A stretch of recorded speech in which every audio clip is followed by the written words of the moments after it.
Short notice पे समाज के तमाम जागरूक साथी जंतर मंतर पे समाज के दो प्रमुख समस्याओं को लेकर इकट्ठा हुए हैं और अपना आवाज बुलंद कर रहे हैं। साथियों, ये समाज राष्ट्र निर्माता समाज है। इसी समाज ने अखंड भारत की परिकल्पना की और उसका निर्माण किया। लेकिन आज के समय में समाज के अधिकारों को ही नहीं बल्कि समाज के जागरूक लोगों को भी बड़ी बेरहमी से कुचलने का काम किया जा रहा है। साथियों,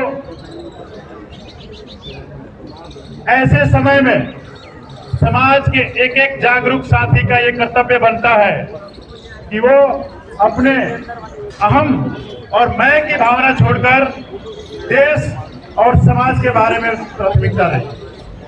साथियों, जब समाज ही नहीं रहेगा, जब देश ही नहीं रहेगा और जब राष्ट्र ही नहीं रहेगा तो मैं अकेला बड़ा होकर क्या कर लूंगा। ये भावना हमारे समाज के लोगों में अभी कम से कम होती जा रही है। हमारा इतिहास इतना गौरवपूर्ण है कि उसको बताने की जरूरत नहीं है। हम सम्राट अशोक के वंशज हैं, हम ज्योतिबा फूले के वंशज हैं, हम जगदेव बाबू के वंशज हैं, हम बाबा साहब डॉक्टर भीमराव अंबेडकर को मानने वाले लोग हैं। फिर भी ये जुल्म और जाति हमारे साथ दिन पर दिन बढ़ते कैसे जा रहा है, ये हम सबको सोचने की जरूरत है। साथियों, एक नेता को बनाने का काम समाज का होता है, देश का होता है, राष्ट्र का होता है। अगर समाज लालची और दलाल किस्म के हो जाए, मैं कहने में कोई गुरेज नहीं करूंगा, तो नेता भी लालची और दलाल किस्म का पैदा होगा। और एक कड़वा सच्चाई है हमारे समाज की कि हमारे समाज के जो भी नेता पैदा हुए हैं, जो कुर्सी पे जाके बैठ गए हैं, जो मलाई खा रहे हैं, अपने समाज के ऊपर हो रहे हैं जुल्म और जाति के खिलाफ बोलने की औकात नहीं है। क्योंकि आज अगर बोलेंगे तो कल कुर्सी चली जाएगी। अरे भाई, आप समाज के साथ खड़े हो, इतने बड़े तादाद में आपकी जनसंख्या होने के बावजूद भी आप सड़क पे नहीं आना चाहते, आप काम नहीं करना चाहते हैं, आपको उस एसी में बैठने का आदत हो गया है। तो मैं समाज से भी आह्वान करूंगा आज कि जहां तक भारतवर्ष के जिस कोने में भी जा रहा है, आप अपने घर में पढ़ने लिखने वाले बच्चों को, युवाओं को ये संदेश दीजिए, अपने इतिहास को बताइए कि इस अखंड भारत के निर्माता हो तुम। इस अखंड भारत में सिर्फ एक नौकरी करके नौकर बनने के लिए पैदा नहीं हुए हो, और कल को आप ही के घरों से वो मुख्यमंत्री और वो विधायक, वो MP MLA भी निकलने चाहिए। क्योंकि आज सड़क पे जो संघर्ष कर रहा है, कल को अगर सत्ता और शासन में जाएगा तो जाहिर सी बात है वो अपने संघर्षों को भूल नहीं पाएगा और आपके हकों और अधिकार में नीति और निर्देश जारी करेगा। बनारस की घटना कितनी शर्म की बात है पूरे राष्ट्र के लिए कि एक बेटी जब घर से निकलती है तो कितने बाधाओं को लांघ कर अपने घर से जाकर शहरों में पढ़ाई करने के लिए कितने रूढ़िवादी चीजों को छोड़ना पड़ता है। फिर भी कुछ भेड़िए किस्म के लोग आज भी बेटियों को आजाद देखने के लिए नहीं चाहते हैं और लगातार देश के हर एक कोने में बेटियों के साथ समस्याएं बढ़ती जा रही हैं।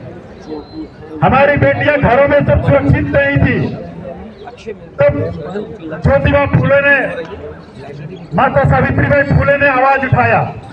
हम उस पूर्वजों के वंशज हैं और क्या आज ये समाज अपने बेटियों को ऐसे मरते हुए देखेगा?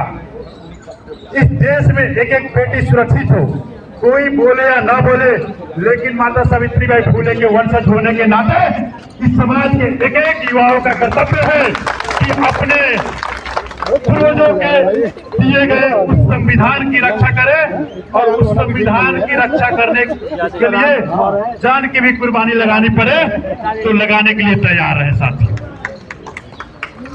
साथियों, जुल्म के साए में लब खोलेगा कौन? अगर मैं भी चुप रहा तो बोलेगा कौन? ये समाज राष्ट्रीय निर्माता समाज है। समाज की संस्कृति को कैसे कुचला जा रहा है, हमारे कल्चर को कैसे बर्बाद किया जा रहा है, कैसे उसको अन्य लोग परिवर्तित करके और हमको संकुचित करते जा रहे हैं, इस बात पे भी सोचने की जरूरत है। साथियों, ऐसा सेंसिटिव मामला है, बोलने को तो बहुत कुछ बोला जा सकता है, लेकिन मैं ज्यादा कुछ नहीं बोलूंगा। वक्ताओं की लंबी कतार है और तमाम सोशल मीडिया माध्यम के साथ भी मैं आपसे संवाद करते रहता हूं। थोड़ा सा मैं बोलूंगा कि जब देश गुलाम था तो हमारे समाज से तमाम क्रांतिकारी वीर पैदा हुए। हमारे विचारधारा को मानने के लिए मानने वाले लोग भगत सिंह, चंद्रशेखर आजाद, खुदीराम बोस, डॉक्टर बाबा साहब अम्बेडकर, वो सम्यक राष्ट्र की परिकल्पना कर इस देश को आजाद करवाए। उस सम्यक राष्ट्र का परिकल्पना आपके कुल और खानदान के पूर्वजों ने किया था। आज लड़ाई का तरीका बदल चुका है। आज